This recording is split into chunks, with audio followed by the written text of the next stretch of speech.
everybody. My name is Felicity, and welcome to Vivons Visible, the accessible podcast, brought to you by AQEIPS. So first off, what is AQEIPS? AQEIPS is the Quebec Association for Equity and Inclusion in Post-Secondary Education. We are a non-profit organization founded in 1991 by and for students with disabilities. Our mission is to support students with disabilities by supporting and defending their collective rights. We decided to start a podcast at AQEIPS to create a space to talk about all kinds of things that could be of interest to the community of students with disabilities and to the public in general. The goal is to share ideas, experiences, to better understand ourselves, and, of course, to discover new things. As for me, I am the project manager at AQEIPS. I am passionate and curious about all things related to education. I love learning and trying to better understand life and society. Like many of you, I'm an internally curious person. Today's guest is Leigh Smit, a cégep student at Dawson College in Montreal, currently studying in social services. Leigh plans to continue studying in university once they have completed their program. Before studying in social services, they earned a DEC in modern languages at Dawson in 2008. Leigh was also an AQEIPS bursary winner in 2022.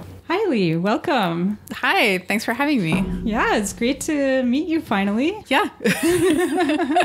You're at Dawson. Mm-hmm. You're back for the winter semester. Yeah, I just started a week ago, 2 weeks ago. Yeah. At the beginning of February. Yeah. How's it going? It's going pretty good. Yeah. It's a little stressful, but it's pretty good. Are you in the last year of your program? Or? No, I'm in the second year of my program. Okay. So it's a 3-year program. Imagining you're enjoying it so far. I am. Yeah. Yeah, there's been like a few stressful moments, but overall it's pretty enjoyable. And after you mentioned to me before that you wanted to go on to university, after you finish the social services program, mm-hmm. you can work as a social service technician. Okay. Which is kind of like, I describe it as like social worker light. Like you're, you're doing a lot of the same things, but like with less education. So you have lower level of responsibility. Your plans to go to university, that would be to do a degree in social work, but I always have like a fondness for psychology, and so, a social worker just like let me know that there's like a dual master's in like law and social work, and now I'm like, oh no. This is another 5 years that I like. Oh, you're gonna be a student forever. Yeah. It's okay though. Yeah, learning. It's kind of addictive. I'm addicted to learning. Yeah, it's a problem. And it could get expensive if you try to do it in a school environment. It can be. We're lucky, and our program tries to keep the costs like very low, so we don't have books to buy and things like that. But okay. I mean, there were in the first semester, but not really after that. So this podcast, we're talking about students. We're talking about disability. You are a person with a disability. I was wondering if you could talk to us a bit about your experiences and school. Yeah, so I have a few disabilities actually. They're all invisible disabilities. It can be pretty tricky to manage that. Again, I've been like in a very lucky position where I've had a lot of support from people who are really knowledgeable. Okay. So I have ADHD, PTSD, and Ehlers-Danlos syndrome. I almost forgot. Oh. I've never heard of that. Yeah, so it's a connective tissue disorder. Okay. So it makes a lot of things very difficult. I get fatigued pretty quickly. I would say that I have like maybe like a low grade chronic fatigue. I have a lot of joint pain, so especially in my lower limbs and my hands. Okay. And in my back. So kind of like all over the place. Okay. But I've had an ADHD coach who was incredibly amazing, who helped me learn everything I need to know to be successful in school. And I've also been going to rehab for the Ehlers-Danlos, and that's been enormously helpful. Like I understand a lot better what to do to kind of keep my symptoms, I want to say at bay, but maybe that's not the right word. To better manage the symptoms. Yeah. Exactly. It makes it more like, better manageable. More manageable. Okay. Okay, so you mentioned you have more fatigue from the Ehlers-Danlos. Yeah. Is it like with schools, are you able to manage the fatigue? Are there accommodations? Are there things you have to change? This So there are things I do to manage it, but in general, there's not much accommodation for that at school, which is unfortunate. The fatigue. Yeah. So like something that was recommended to me at rehab was that to see if I can do some classes from home. Like if there's some kind of like at home hybrid kind of option, or if I can just stay home to learn. And you kind of have normally an allotted amount of absences before they fail you, which is 4 for the entire semester. That there's no wiggle room currently with that. And I find that very difficult to manage because you never know when you're going to need to, like take advantage of that. And so you kind of have to like save them. You have to be very strategic. And I know I'm not the only person in that position where it's like actually quite problematic. Yeah, I feel like especially with COVID, there'd be more understanding or, I don't know, wiggle room with sick days or just studying from home, doing your classes at home, especially if you have,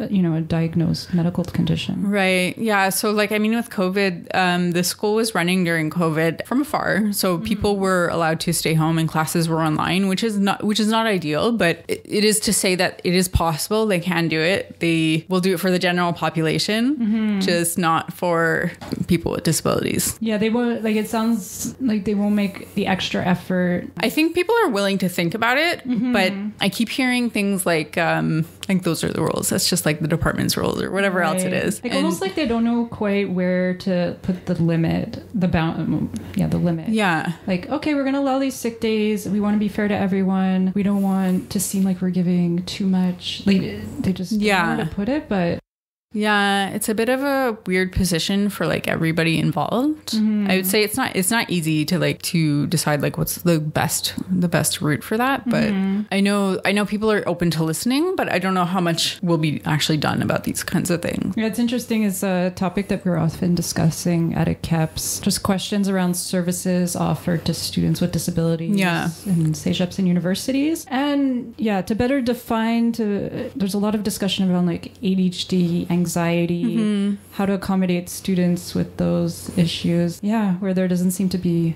a clear definition all the time about what the accommodations should be. I think, and in some cases, the accommodations are not, I mean, like they're there and I really appreciate them, but there are instances where, like, for example, note taker, I don't know why, but I have such trouble finding a note taker. And you have to find a note taker, another student in your class who's willing. Okay. Yeah, exactly. So I don't know why it's so difficult to find, but that's the situation. The other thing is, like, you can go to like a separate room for tests or whatever else it is. I actually don't use that accommodation because like I have like such memory issues that like it's easier for me to do the test in the class where I have cues for memory rather than go to a whole separate room where I'm not going to be distracted. Interesting. Okay. Yeah. So you kind of have to like make choices that way. So you say the services at Dawson is generally pretty good? Yeah, I think so. Like, I mean, it's the first time I've ever been accommodated at a school. So I don't have much to compare it to, but my impression is that they're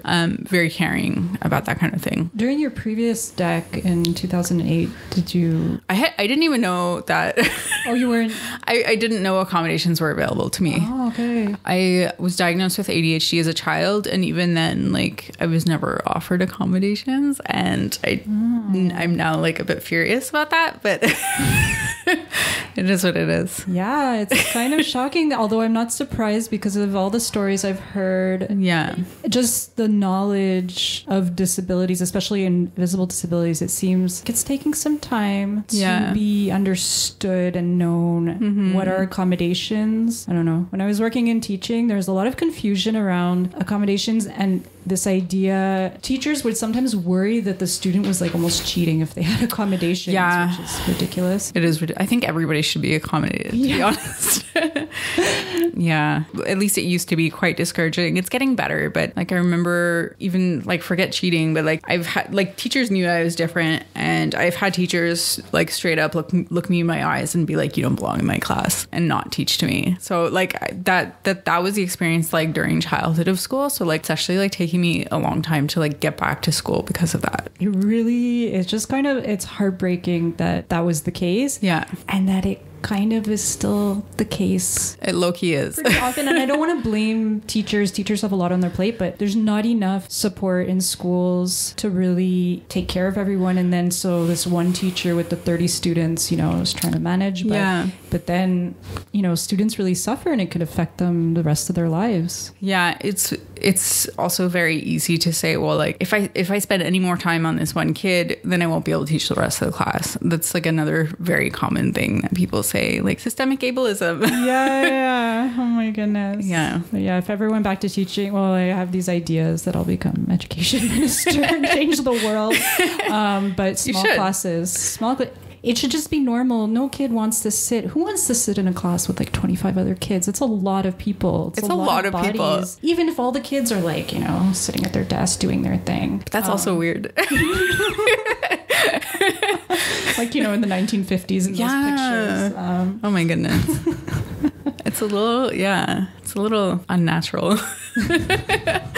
To say the least. I'm just curious. You mentioned before you had an ADHD coach. And you said it really helped. I was wondering if you could talk a bit about that because I'd never heard of an ADHD coach before. Oh my gosh. So my ADHD coach was like absolutely amazing. She doesn't even live in the same province. She lives in Calgary. Her name is Carrie. I'm just going to put that out there. She's really great. I found her through Coach Maddie at the Queen Elizabeth hospital. Okay. And she literally taught me everything I needed to know to like be a person, like a functional human being. She taught me how to not be late. She taught me how to stay organized. I'm laughing because it's like, it's still quite a challenge to like actually, you know, follow through on those things, but like, it's so much better than it was before because I actually understand like, oh, what's time blindness? Like I actually don't understand what time is. So if I have a time timer showing me physically the time passing, then I'm like, oh, I can actually not be late for that. I was on time today. Of those timers, it's like red and then mine's blue. Oh, blue. Yeah, where the time you see the color getting smaller. Okay. I found the red one like aggressive looking. So I got a blue one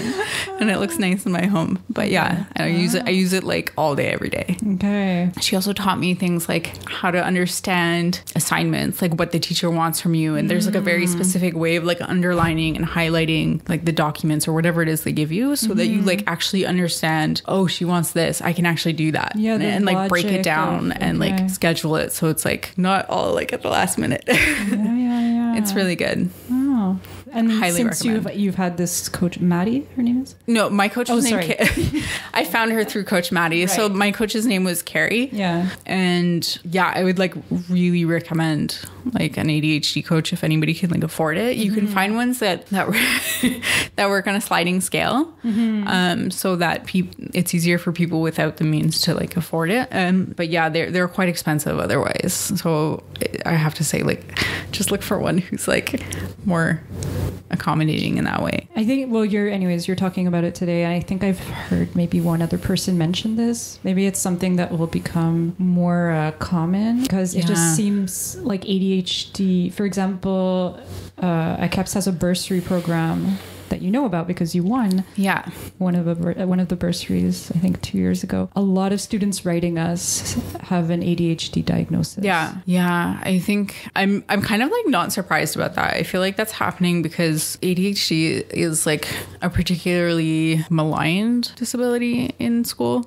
I'm trying to think of the word. I don't think I've heard the word. Is that the word? No, I don't know. Like it's got a really bad stigma around it. Right. And so it's really common for teachers or other classmates to be like, ooh, like if they find out about it, automatically just kind of like write that person off. And so like a lot of people, like the experiences I had were like really common in people with ADHD, like shockingly common. So wait, what was the question? Well, I was just thinking, I think it's good to mention the ADHD coach because ADHD seems to be way more prevalent. I don't know, there's different theories of like our society is causing ADHD or there's more diagnoses now. We know more about it. There's different debate that. I read the book Scattered Minds by Gabor Mate and I kind of follow his Yeah. I kind of agree with what he's talking about in that book. But I like the idea of the ADHD coach and teaching those skills that maybe someone with ADHD has trouble with, like the time thing. Yeah, exactly. Which it could be a game changer for going to school. It is. You know, post-secondary education. Yeah, it definitely is. And I think that, you know, like meds are great, but like they don't, like you said, like medication is not skill. It won't like help you with the things that, like, I don't know, like being on time. There's a reason you're not on time, and that's because of lack of organizational skills. That's because of time blindness, like all these things that kind of compound. And once you understand those, it's so much easier to deal with. And like, so I really do hope ADHD coaches become a lot more popular. I hope people use them more. I just hearing about your experience and just thinking about, again, and because I worked in education, because I worked in education, I think this would be a nice approach to help guide people with, you know, like the time thing. I definitely notice in students. Think of these skills, teach these skills, and have people who are specialists in ADHD. Yeah, exactly. That would be really helpful. A growing number of students who have ADHD. It seems to be the number one diagnosis new diagnosis that people are coming away with in post-secondary education. I think some people are being diagnosed later in life. ADHD. I think it depends on like the circumstances, I guess, but like it is really important if you're going to school. But there's also that issue of like, do I disclose that or not? Because like, you know, that discrimination still exists. Right. Yeah. What has been your experience? People know you have a disability at school? Yeah, I'm very open about it. I feel strongly that it's important to talk about and normalize in society, because again, like systemic ableism is a really real and big thing that if people continue to hide, and which I fully understand that people like the reasons behind that. So like I'm not saying anybody should come out if they're not willing or ready to, or whatever else it is, but like it is really important to like be visible. Yeah, I think we should be talking about this kind of thing, but kind of the idea of this podcast. I just think these things, disability needs to be talked about so much more, because generally my impression when I talk to people is there's not a lot of knowledge out there. The general population. I don't think people are thinking about it that much. Yeah. And there is this kind of negative view, like, oh, you have a disability, like, oh, poor you.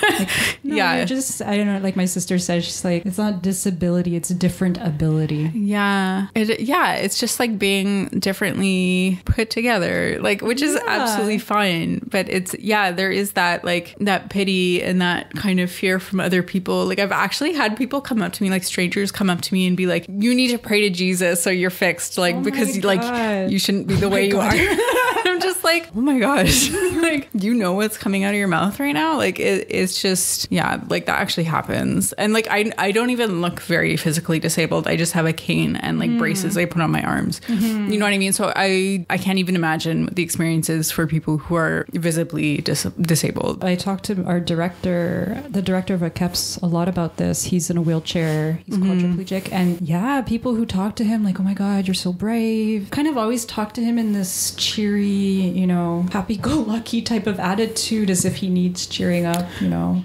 all the time. Anyway.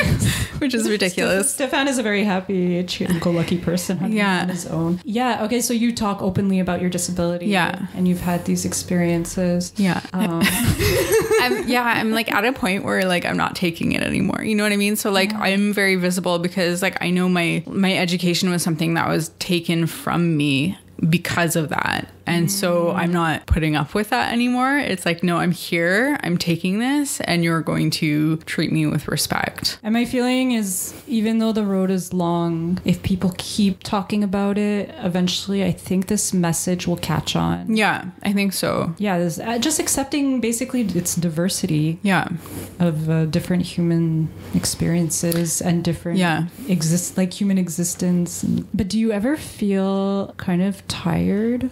Always. But I meant like spiritually, psychically, from having to explain a lot. Yes and no. So if people are asking me questions like, oh, what's wrong with you? Or like, oh, are you going to be better soon? Like that is like, ugh, like, please. It's like, yeah, I'm fine. Okay, it's bye. like, please, just like, I don't know. But if people are asking me genuine questions to like understand and, you know, to like expand their knowledge about whatever it is, then I'm like very happy for that. Like, I find that like very, like, actually, like in class the other day, somebody like for the first time asked me what I had and I explained it. And like, I felt seen for like the first time because they had actually taken a moment to be like, can you tell me about that? Like, what's that like for you?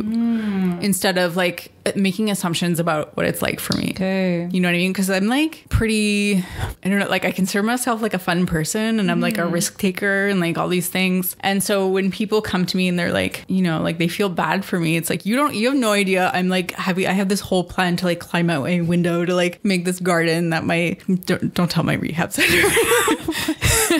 I got a huge lecture about it, but anyway, the official opinion is that no, you should not be climbing out of windows to make gardens, but like a rooftop garden. Yeah, like, okay. But listen, like I'm still, you know, like I'm still thinking about it. I probably am willing to do more than a lot of people to like just have fun and like live my life. Yeah. If people are just asking you like, what are you doing? Instead of coming at you with this assumption, oh, you must do nothing because you know, you're in these categories. Yeah. Or the other thing is like, oh, it must be so nice to get to rest all the time. And I'm like, well, it must be nice to like make a living. Like I've never had that. You know what I mean? Do you find people who study in social services are more well versed in the issues of disability or I would hope so, but I don't think so. I think it depends on the person's interest, their level of education, their willingness to examine their beliefs and the understanding that they already have. I think that's a very like personal question that is like about the person who's in the study. Because like I had people who like actually work with disabilities. I've heard of people who work with people with disabilities and like even them are like they kind of like miss the mark a little bit because they've had like some bad training maybe or whatever else it is. But I don't know, I'm very hopeful. So I don't want to say yes or no, but I am hopeful about that. I mean, in the program, you learn about people with disabilities. So I'm in my second year. I'm in my second half of my second year. And this is the first time we will be really learning about people with disabilities. And it's only in one class and it's squeezed in there with addiction and homelessness. So, oh my goodness. Yeah, I kind of made a stink about this. But I don't think we're receiving adequate information at an early enough stage because we have stages starting the second semester of being there. And so everybody is already dealing with clients with disabilities, whether they know it or not. A lack of skillfulness can be very detrimental to people with disabilities. Yeah. I mean, I feel like, especially in this area of line of work, it's an area where, you might come across more people with disabilities and should probably know more about. Yeah, I think so. I should say though that like my department is like extremely open to like learning about these things and incorporating more information about disabilities into the program. They do, however, have governmental requirements that they have to. Right. So I'm not sure why the structure is the way it is, but I know it has something to do with the government. Okay. But you know, we work with what we can. And they have they always have the certain subjects that you have to cover and there's only a certain amount of time and they're trying to pack it all in. And then they hope that people will learn on their own. And once you're working, there's often professional development trainings and stuff like that. So we do hope people will learn on their own. But if I'm being honest, I don't think that should be expected. I don't think it should be expected because it's extremely exhausting working in this field. It's exhausting to go to school. It's exhausting to learn about, like all these very traumatic systemic things that are just kind of ever present. And that's what we're hearing about all day long. And you do need to have that separate space at home where you can not live in that world a little bit. You know what I mean? So like, yes, we expect people to like learn on their own, but also they need time to like be human beings. Actually, my next question was going to be, I was like, we could continue talking about, it is, I imagine, one of the hardest lines of work. Social work, it's like frontline worker, kind of like nursing, teaching, that kind of category. I mean, it's exciting. So, you're an AQEIPS bursary winner. I am. 2022. Yep. How did that impact your academic experience? So, like I mentioned before, I'd had like so many bad experiences with school, and this bursary, like it got me through like financially, like I was able to pay for my tuition and all that kind of thing. But like the biggest thing it did for me was that it made me feel like very supported in a way that like my family and my school experience had not. And so like it really kind of like filled a gap that was very empty. Yeah, it really makes me happy to hear that, because when I think of students, I just think, it's just tough. Like it's a lot of work, a lot of hours, a lot of years of life, and to just get those little taps on the back, like you're doing a good job, keep going, you can do it. It was like somebody believes in me, and like they're actually willing to like, put something behind that. I mean, our bursary program, we do what we can. I really wish we could give a bursary to all the applicants to the bursary program. Yeah. Maybe one day we'll funding is tricky. Raise enough money to do that, because I think it's so important. I remember when I was a student, mid-semester after the midterms, and you're just like, to just be like, you can do it. Keep going. It's like that little little boost. Well, I'm happy to hear that. Yeah, thank you so much. Oh, well, you're welcome. Thank you, donors. Donors to AQEIPS. If you want to donate, go visit our website at AQEIPS.org. Did I say that correctly? AQEIPS.org. I just want to say it clearly, because if you do want to make a donation, you should definitely go to our website. Yeah, please do. Were you always able to go to school? Or were there times when it was really a struggle and you questioned if you could really keep going? Or like I said, like I had really bad experiences with discrimination, like starting in elementary school all through high school. And then I'd always had these bad experiences. It was really hard to go to cégep the first time. I was kind of forced into a program I didn't want to take by my parents. And that the school actually, for the first 2 weeks of class, that school was like the safest place I'd ever been in. And then there was like the Dawson shooting, and that school was no longer safe, and it like really ripped away this kind of thing that almost felt like it was going to be like a foundation for my life. Right. And which it was. Like, it's not really, school is the foundation for your life, right? And so since then, like I've always struggled to be in school. Like it never felt like somewhere that was safe, and it never felt like somewhere where I belonged. It's like that wasn't for me. But now I can see I definitely do have the skills, and I definitely, like, I'm a very bright student. I'm high performing. I love what I do, and like I do belong there. Like in a very, like, now you're in the right program. Yeah. And now things have settled down. And now also you're receiving services. You had mentioned that, I don't know. You mean like accommodations? Yeah, the accommodations. Yeah, exactly. So your first diploma, you weren't receiving No, I wasn't. So I had no idea that those were even available for me. I'd never gotten accommodations until starting at Dawson the second time around. Yeah, they made it very clear.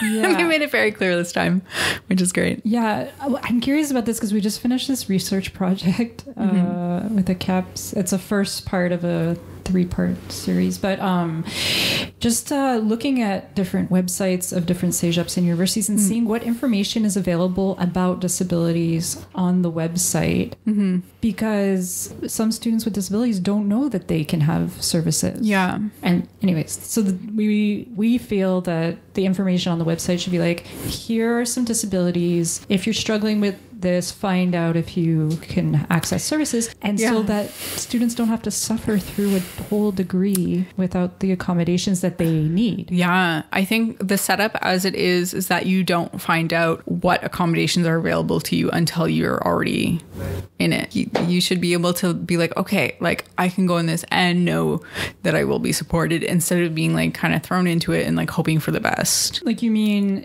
you went to see the services, you say, I have these diagnoses, so help me. And then they tell you, so you can have these things. Yeah. So you have to register for school, be in school, and then go see the accommodation center, right. Give them your diagnoses, and then they will be like, okay, these are what accommodations are available to you. And even then, they don't necessarily offer all of the ones that are necessarily like relevant to you. So like, for example, I wasn't offered like the elevator card. So there's 2 elevators in the building. One is for everybody and it's like super slow. Okay. And like kind of, I hate that elevator. But then there's another elevator that is like super fast and like it's for people with disabilities and for like maintenance. And so they didn't think to offer me the elevator card for that one. They did afterward. They had thought about it and they're like, well, we didn't know for sure and we didn't want to like make assumptions, but like, would you like this? And I'm like, yes, I would. Well, this just confirms what we've been talking about at AQEIPS, that there needs to be way more information available. The services available to students with disabilities, they need to be more clear. Yeah. The process of accessing them needs to be more clear. Everything needs to be more clear. Right. Because if they're not, some students will really struggle and unnecessarily. It really seems like a shame for them to unnecessarily struggle. Signing up for school, that's a very big commitment. And like you don't tend to make commitments like that unless you are certain you're going to have what you need. Right? Yeah. So it would make sense. Point. Yeah. Anyways, I'm glad things are going really well at social services at Dawson College. Yeah, thank you. I'm super happy about that too. It feels like I'm in the right place at the right time. Oh, that's really good. Yeah. It's a great feeling. I love my school now. The stars are aligned. Yeah. Yeah, so I wanted to ask you, what do you do besides go to school and study and learn? You mentioned a rooftop garden. So to be clear, I have not done that and I don't recommend it. What? I mean, like the climbing out your window part. Don't do that. Okay. For anybody, it's not a safe thing to do. But what do I do? I like to bike. I like to go sit by the water. I like to like meditate. I like to walk in the woods. I started learning foraging. But I forage like mostly only like really benign stuff right now. Just like be safe. I'm trying to think of what I weave. I do circle weaving. You mentioned to me when we first met this video project of normal people doing normal things. Or like, I have a disability, but I'm getting a coffee. I don't know. I was watching this one girl who is an influencer on TikTok and she's deaf and she's kind of like, up when you mentioned, did you? I'm gonna let you. I love her. She's so fun. She's really great. I'm so sorry. I forget her name. But anyway, she's so fun. She's like singing and like doing the signs at the same time. And she's kind of like explaining just like everyday stuff. Like there was one time where she was like at the cafe or something and she was like kind of like talking smack in sign language and somebody caught her. You know what I mean? Like it's like really fun to like be able to like present people in a very normal way, just doing very normal things, because we have this societal image of people with disabilities just like not being quite human somehow. And so I just like really like that idea, and I really like the idea of like doing something that's also kind of like informative, where you're like, let's say you're like cooking or something, and so you're putting together like a meal and like explaining like the basic food groups, and I like make sure everything is like nutritionally sound for me, and this is how I do it, so I'm prepared for the week and I don't have to worry about it, while also discussing kind of like the sociological aspects of like access to food when you're disabled, and you know, like the higher costs and also lower income, like all this other stuff that we don't think about when we think about disability. But I love this idea. I think it's changing now, but for a while with Hollywood and movies, I don't know, we've developed this idea that like life should be a party at all times, but I just like the everyday, like you go get a coffee, go for a little walk, and there's nice things on that walk, and that whole mindfulness and being in the present moment plays into that. But yeah, the idea of just you're cooking, you're talking about how much you paid for your groceries and poverty, but you're cooking, and it's kind of like just this normal, but it's like a more well-rounded, like realistic impression of life with a disability. And normalizing, because again, I think generally in society disability is pretty misunderstood and almost like unreal. We don't know what this is, we're scared. Just be like, oh, this is what it is, and look, it's fine. It's like, oh, that's nothing. The person's cooking, the person is getting a coffee. Drink a lot of coffee. I mean, coffee's good. I like bubble tea, but I wanted to close this interview and talk about one of my favorite topics, self-care. Okay. I love self-care. Do you do self-care?